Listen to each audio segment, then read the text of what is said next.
નમસ્કાર દર્શક મિત્રો, આપ જોઈ રહ્યા છો સત્ય સમાચાર ન્યૂઝ ચેનલ. અમેરિકા અને બ્રિટને યમનમાં હુથી બળવાખોરો સાથે જોડાયેલ ઠેકાણાઓ પર હુમલા કર્યા. સમાચાર એજન્સીના જણાવ્યા અનુસાર યમને તેના ઘણા વિસ્તારોમાં વિસ્ફોટની પુષ્ટિ કરી. યુએસ પ્રમુખ જો બાઇડને ગુરુવારે મોડી રાત્રે જ નિવેદનમાં આપી હતી ચેતવણી. અમદાવાદના ચાંદખેડામાં ફાયરિંગનો બનાવ.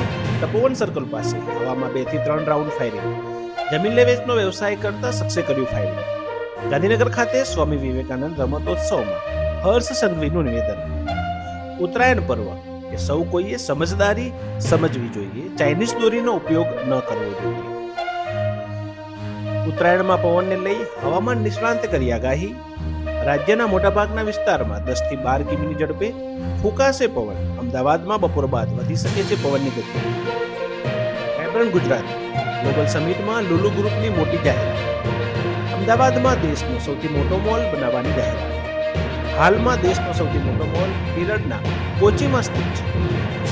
રાજ્યના નાના મોટા તમામ ધાર્મિક સ્થળોએ સ્વચ્છ અને સુઘડ બનાવવા તારીખ 14 થી 22 જાન્યુઆરી 2024 દરમિયાન જન અભિયાન યોજાશે. ગામના તીર્થ સ્થળોની સઘન સફાઈ કરવા સમાજના તમામ વર્ગો સ્વચ્છતા અભિયાનમાં સહભાગી થવા અનુરોધ.